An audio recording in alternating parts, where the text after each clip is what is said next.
Ahora vamos a hablar sobre los requerimientos energéticos y los macronutrientes, las necesidades nutricionales de la especie canina y felina.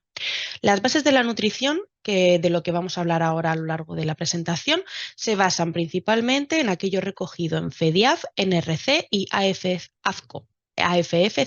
¿Vale? Os lo he dejado ahí por si queréis buscar información, que tengáis bases fiables donde podáis consultar. En primer lugar, vamos a hablar sobre la energía. La energía, lógicamente, es el combustible que hace que el organismo pueda realizar todas las funciones que necesita para poder sobrevivir. Entonces, en el caso de los perros y gatos, esta energía se obtiene principalmente de las grasas, pero también de las proteínas y los hidratos de carbono. Lógicamente, no toda la energía que vamos a proporcionar a través de la alimentación va a ser utilizada por el individuo.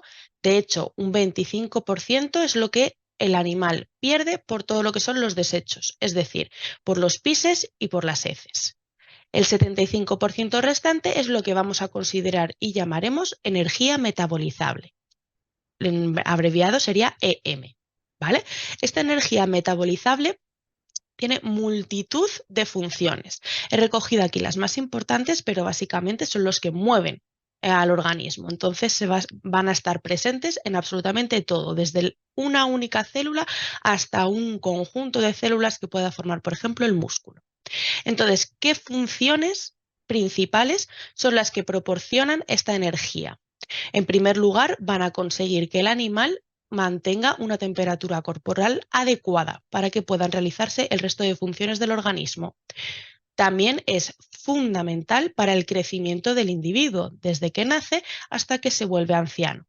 ¿Vale? Todo lo que es el crecimiento a lo largo de su etapa de la vida, ¿vale? En tercer lugar, tenemos la formación de la masa muscular, importantísimo para todo el tema del locomotor, articular y muscular. También, lógicamente, forma parte del buen funcionamiento de los órganos. Los órganos, como por ejemplo, puede ser el corazón.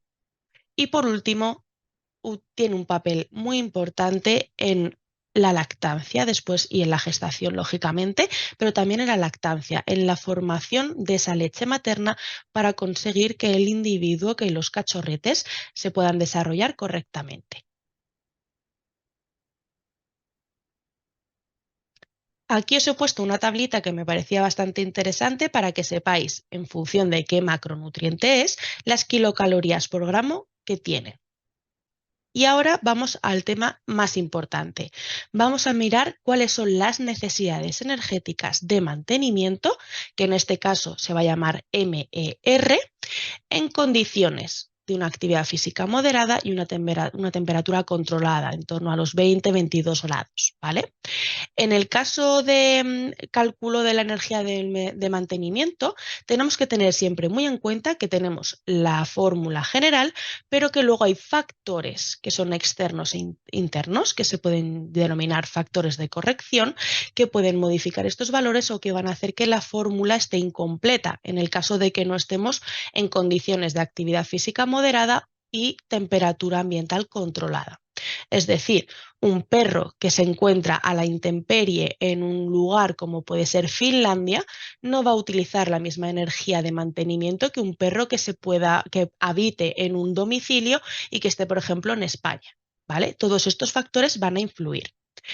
¿Qué tenemos aquí como fórmula estándar? La fórmula estándar de energía de mantenimiento tendríamos 110 por el peso en kilos del perro, en este caso, elevado a 0,75.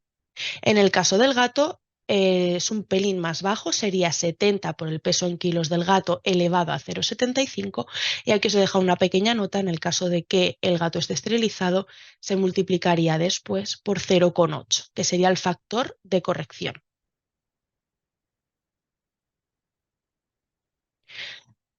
Os he dejado por aquí también otra tabla más con algunos factores de corrección. Hay muchos. ¿vale? Pero os he dejado aquí los que más se suelen utilizar. Tenemos que cuando son animales que se encuentran en una edad de adulto temprana, pues tenemos un factor de corrección en el cual tendremos que multiplicarlo por 110. Razas nórdicas o razas con metabolismo alto como los lebreles, también habrá que multiplicar el factor, lo que sería el MER, ¿vale? Y la temperatura juega un papel importantísimo en el mantenimiento de la energía, porque como hemos hablado al principio, la energía se encarga de controlar y regular la temperatura corporal. Entonces, en función de la temperatura media a la que suele encontrarse ese animal o en esa época o en esa estación del año, habrá que hacer ciertos cambios, ¿vale? Y habrá que utilizar factores de corrección en la fórmula. También ocurre lo mismo con la actividad y el temperamento. Es decir, un border collie, que suele ser un animal con una actividad alta y que además es un perro nervioso, de actitud nerviosa, tendremos que utilizar ese factor de corrección para conseguir saber qué energía de mantenimiento va a requerir ese animal. Os he dejado aquí un ejemplo para que vosotros, si queréis hacerlo de forma práctica, podáis guiaros un poquito por la fórmula y cómo se hace, por si en algún momento tenéis que probarlo con vuestro propio animal o con algún animal de algún tutor o de algún amigo que requiera de estas necesidades, ¿no? Os he puesto aquí un border collie entero, adulto, de 20 kilos de peso. Hemos puesto que hace un ejercicio moderado porque se encuentra en una gran ciudad, pero al ser un border collie tiene un carácter bastante nervioso. Vive en el interior de casa, por tanto la temperatura ambiental va a estar bastante controlada. En este caso utilizaremos como MER 110 por peso en kilos del perro, que en este caso son 20 kilos, lo elevaremos a 0,75 y lo multiplicaremos por 1,3. Este 1,3, vamos a los factores de corrección, lo que he hecho ha sido escoger el por 1,3 porque todo el resto está controlado, pero tenemos una actitud nerviosa del animal, ¿vale? Entonces, por eso lo hemos multiplicado por 1,3. En total nos sale que tiene que tomar 1.352 kilocalorías al día. Si tenemos que buscar el alimento, qué kilocalorías nos dan, en este caso he escogido uno al azar, que son 400 kilocalorías por cada 100 gramos de producto, y entonces simplemente se hace una regla de 3. Si tenemos 400 kilocalorías en 100 gramos, 1.352 kilocalorías, ¿en cuántos gramos tenemos? Haciendo esta regla de 3 nos sale que tendríamos que darle de alimento 338 gramos al día.